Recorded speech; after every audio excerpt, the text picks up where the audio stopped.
Hi, everyone, and welcome to the second episode of our Immigration Crystal Ball podcast. Yeah. My name is Olena Weber, and I'm licensed immigration consultant. And this is Cory Weber, also regulated Canadian immigration consultant. And today we're talking about spousal sponsorship in 2025.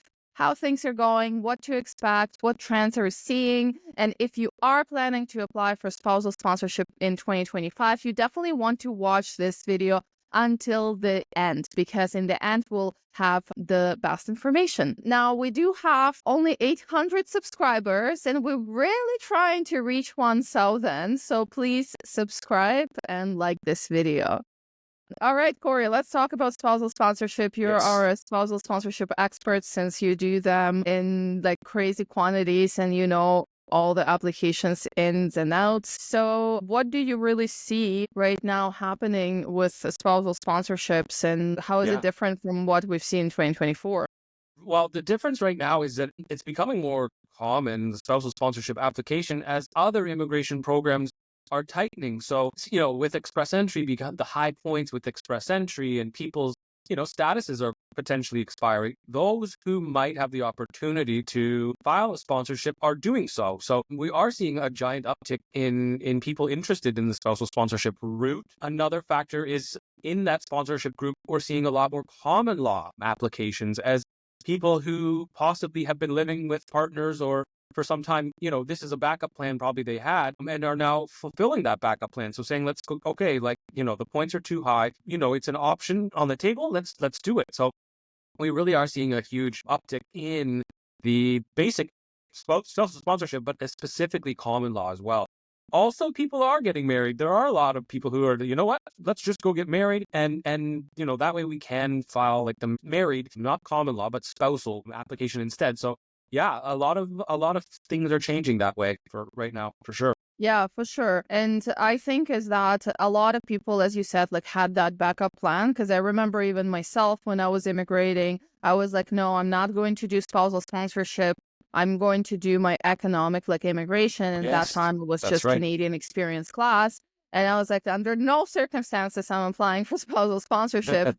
And thankfully, I actually had that opportunity back in 2014 or whatever it was to apply for economic immigration. But listen, if I didn't have that opportunity, I would have to, right? Because we were married and I would have to do spousal sponsorship. And because that's a last resort kind of, for those who are married. I think there was a point where you were kind of preparing it a little bit, like documents wise, and thinking about it more seriously.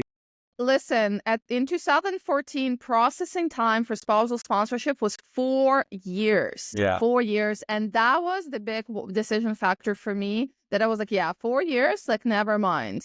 Yeah.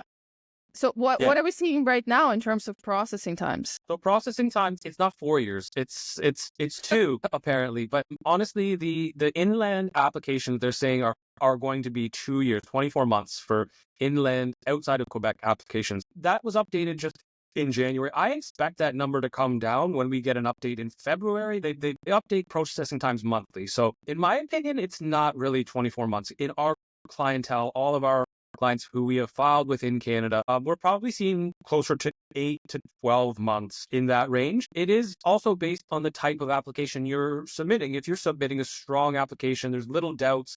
There's no, you're not going to get any requests. You're going above and beyond with the documents. And if there's just, a strong application, yeah, you can expect quicker processing times. Well, just because you're not going to have probably as many requests from the government as if somebody didn't submit that strong of application, right? Yes. Because a lot of times we're seeing that when people apply for spousal sponsorship, there is honestly like so much paperwork. Like it's very document heavy and a lot of application forms, like actual like forms to fill out.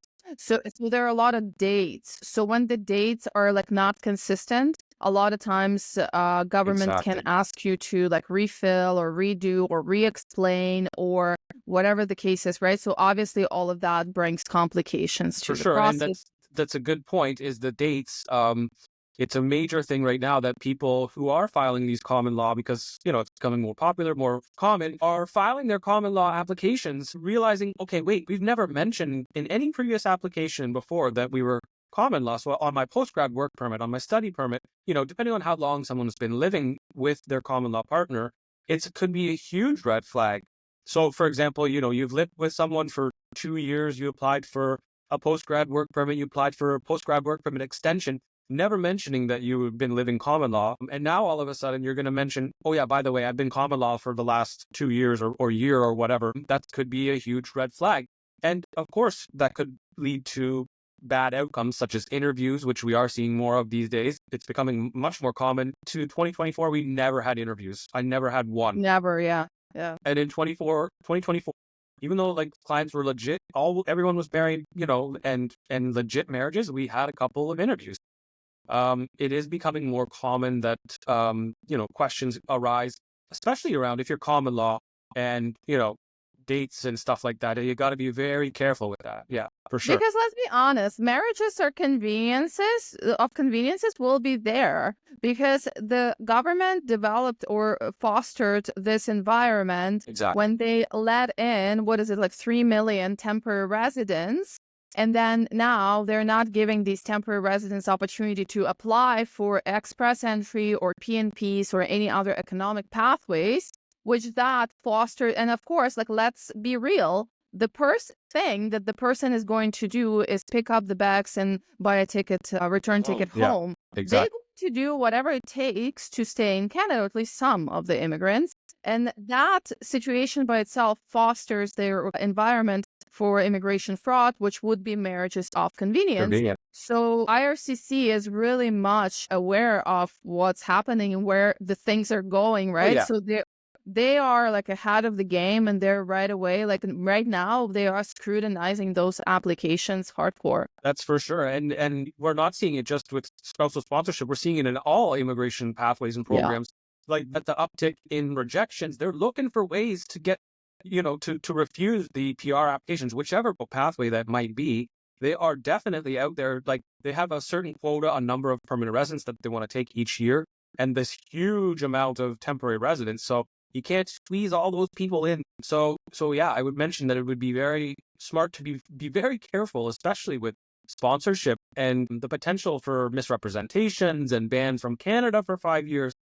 Marriages of convenience. Yeah, that would be a terrible outcome of your application, right? You put all that work in to be in Canada, and now it's bye-bye, get out, right? Yeah. Potentially. So yeah. Yeah, but those people who are, of course, legit marriages, and those are our clients, of course. That we don't take clients who have fake marriages. Those people who have really legit relationships, they would still fall under this whole trend, right, of being scrutinized and all that kind of stuff. So because the application is such a big, it's huge. It's out of I think all of the immigration pathways, it's one of the most document heavy and information heavy packages to put together. It's not like an application you can just fill in the weekend and submit, or take a week. I'd never have submitted a client's application in a week. It's just I think so big. Our most motivated clients with the most amount of speed and support that we can give them, it takes a month? About a month, yeah. And again, it's it depends on the pathway. So obviously there's inland applications, which assumes that you're in Canada with your spouse already or common law partner. And then there's outland applications. And funnily enough, we were just talking about processing times. So in Canada, the processing time is 24 months. And right now, outland applications are 10 months, which is something that I don't think we've ever seen, where an outland application has actually less processing time as an inland application. But I think part of that is because an outland application is a simpler application to put together.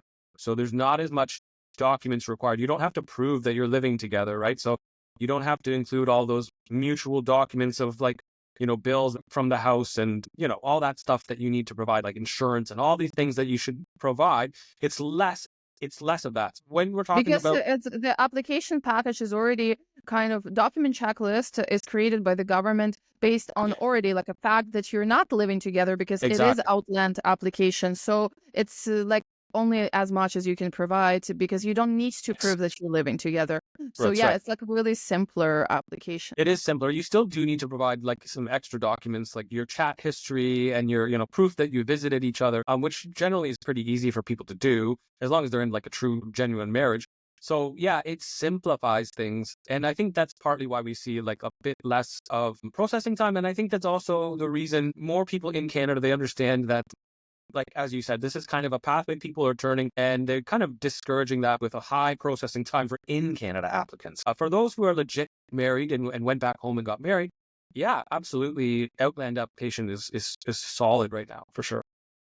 Yeah, but it's, pros and cons, right? Because if it's Outland application, then most of those couples would probably, depending, but would probably need to live apart for a bit, right? They cannot reunite as fast. So it's a bit harder for some relationships to really have that. It is, but you Yeah. have to remember there are pathways to, and we have this with multiple clients who got married back home, for example, and one of them is a permanent resident, so they come back home and right away they can apply for a visitor for their spouse. And the government still offers some prioritized processing on those visitor visas, as well as I think it's a 93% success rate on giving those visas, visitor visas to the spouse. So we do have a lot of people who start Outland and then transition to inland, where they bring their spouse here and wait in Canada, as long as you're okay with, you can't work, you're Yeah, you cannot work. but you can stay here as a visitor with your spouse and wait for your application to be processed while here together. So we do have a lot of clients that choose that pathway as well, because it's a good option. At least you can be together quicker. And with the government, they're prioritizing those couples, bringing them back together, right? That's basically their plan right there. Yeah. Yeah. No, it's definitely like we really encourage Outland applications where possible. It's not always possible, right? But where possible, because it's just you're going just to go through the process faster, and it's just going to be better. It's a simpler package to put together. It is. But in a lot of cases, as we mentioned before, is that people just can't apply Outland because they've already been living in Canada for the last 4 years or For sure. whatever it is, right? Exactly. Yeah, if you're already in Canada, that's kind of with your common law or your spouse, yeah, you're bound to be applying inland, right? And I know people get terrified because 24 months, but I wouldn't let that stop you from doing it. And I have had a lot of people as well who are doing both, they're doing the inland application and they have that in their back pocket or front pocket, and they still have their express entry profile going. They still have, hopes to get an ITA as well. And there's nothing wrong with doing both paths simultaneously, going for your express entry, seeing, watching, hopefully the scores come down, hopefully you get an invite, but at the same time doing your sponsorship and having that, both going. And, people say like, oh, I'm allowed to have 2 PR applications. And of course, the answer is yes. You can have 2 going at the exact same time. But at some point, we had a client with 3 PR applications going. Yes. Literally, we applied for 3 different things for him because he just wanted to see which one works out faster, and that's what it was. Yeah, you can be a PNP nominee. Yeah, you can have all sorts of different options, right? Just that when one is approved, you have to, the other one's obviously not going to be approved. It'll be withdrawn. So that's the only catch. But so you can fool with your processing times as well. Like, okay, maybe if it's a PNP application, you're going under, which has a higher processing time a little bit, versus the sponsorship. You can see whichever one is fitting you better, and whichever one has less processing time. Yeah, go for it all. You might as well, right? Yeah, and another reason for processing time 24 months, it may be because the fact that still government in their immigration level plans, they still do the quota for the year for spousal sponsorship. So this year is 70,000. That's a quota. I don't think it changed much from previous years, but I think what they do is that they understand that it's going to pick up, and they cannot fit all the people in 1 year. They know that if somebody applies, let's say June this year, it's likely they're going to go in a quota of 2026, right? Yeah. So that's why those processing times also, because it's not, Canada cannot be like stretched out like this, right? Like they need to pace it through like year by year. Of course, yeah. And it's 70,000 per year for spousal sponsorship. Exactly, yeah. And I just exactly that is another one reason just to be more careful with your applications. Be diligent in with your application, put in the effort, don't do the bare minimum, because of, like you said, there's only so many quotas, there's only so many that they're taking per year. You want to be one of the ones that is accepted and, has a successful application. So go above and beyond. And I think that I always get asked that question on my consultations for sponsorships, like what can I do to guarantee or to help myself? Like what's the biggest piece of advice?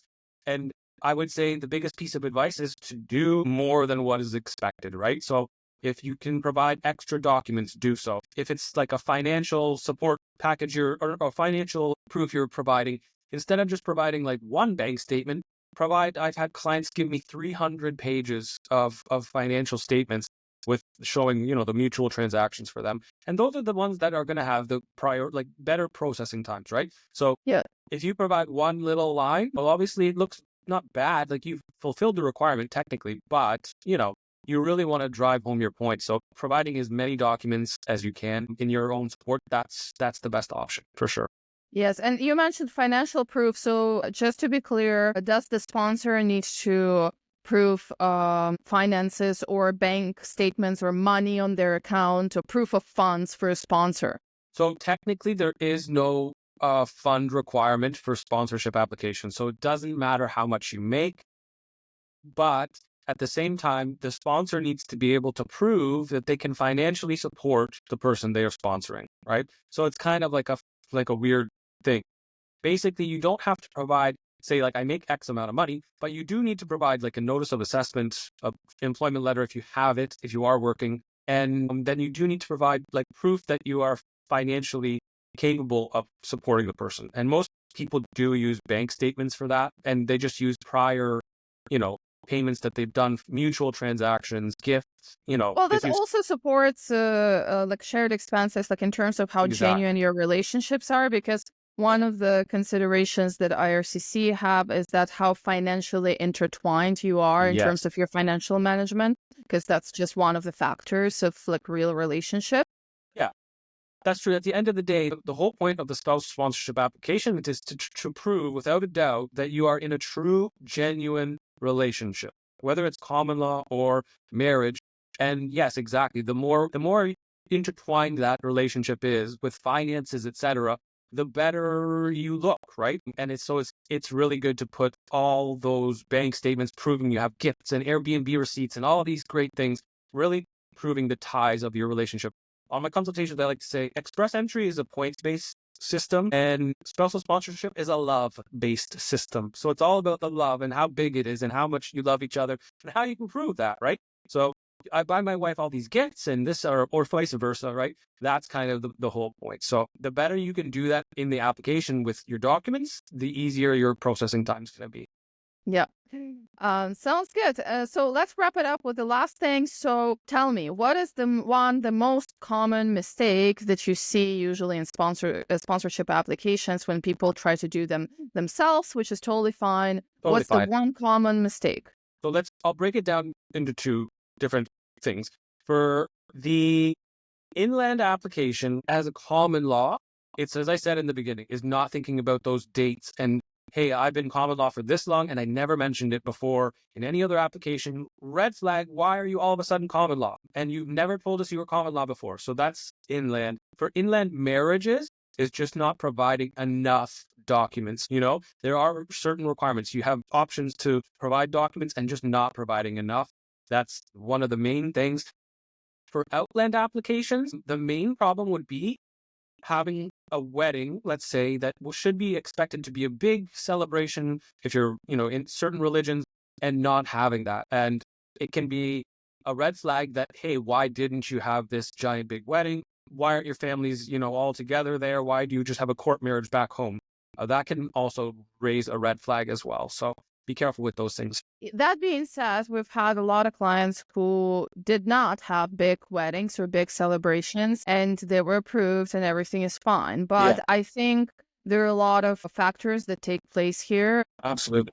Like, what are the reasons why you didn't have those weddings and so on and so forth? It can be culturally looked at too, right? So the IRCC, they look at your background, your culture, who you're marrying, and they kind of understand the different cultures, right? They know who should have big weddings, who don't have big weddings. What? Like for me, that was always like, I still don't understand this. How many years we've been doing this job and I still don't understand this. How IRCC can be essentially discriminating marrying two different cultures. And like, I just don't get it. And we've had those cases Oh, yes. that literally they would say that because you're this religion and you're marrying this religion, and we don't believe that you guys are genuine because you're two different religions. And I'm like, what is Yeah. happening? Are we in Canada? Exactly. Like, And not just religion, age too. If you have like a significant age gap between you, that can be a red flag for them too. So especially if you have two different people from two different backgrounds, cultural backgrounds, even countries, even, and then you're also a bit different in age. Yeah, huge red flags for them, which is not right. I mean, it's Canada. it's not. You It's know, Canada. Exactly. Like, that's so against any Canadian values, in my yeah, opinion. But it really does work like that when it comes to spousal sponsorship. exactly. Yeah. Um, In those and I mean, cases, like, those cases can be like appealed and all of that, or reapplied, but it, yes, in my opinion, it should not even take place in the first it place. shouldn't, but you can address it up front, right? You can address those things up front.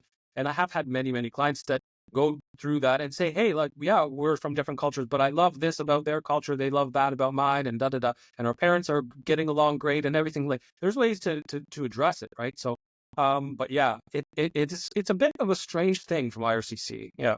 Well, the problem with the spousal sponsorship is if you compare it to, like, for example, express entry, I would say that an express entry is more of like a, it's more strict in a sense of like, okay, here's my IELTS, here's my, Yeah, experience. Like, there is less subjectivity. When exactly. in spousal sponsorship, that's literally like, does this specific officer believe that you really Yeah, love each other? Like, I mean, who's to say? Like, it's so subjective, it really right? is. Yeah. But Yeah. again, there are ways to mitigate that through your application, and to make sure you're proving that it really is like a true, genuine relationship, no matter the background, no matter the history there. Yeah, absolutely. And we have tips and tricks we can do as we are supporting people that, yeah, absolutely, you can get by and figure it out. There's always a way to figure it out. Yeah, yeah, yeah. And be upfront with the government and Of be like course. really like literally explaining, what is happening, right? Like, we've Yes. had people that their parents were not on board that they're marrying. And we would just say, like, listen, my parents are not on board. Like, it is what it is. Like, what can Yep. I do? Right. And we Exactly. would Yep. like make a big story out of it, like why they're not on board and like what they think and like all of that kind of stuff. Right. Yeah. So Absolutely. being upfront and just addressing that is like super important. Yeah, with IRCC, it's never smart to hide anything. Like Yeah. they have Never. their ways of finding that stuff out. So yeah, being upfront is the best for sure. Yeah, and about hiding and finding stuff out, you can watch our video about how IRCC can stalk you on social media. And that is very much applicable to spousal sponsorships Mhm. and how they really check what you post and what is your digital footprint, Of course. and how they can take that and put it against you in your spousal sponsorship application. Yeah. So watch that video, and thank you so much for tuning in today. Thank you, Corey, and Thank you. we'll see you next week. See you next week.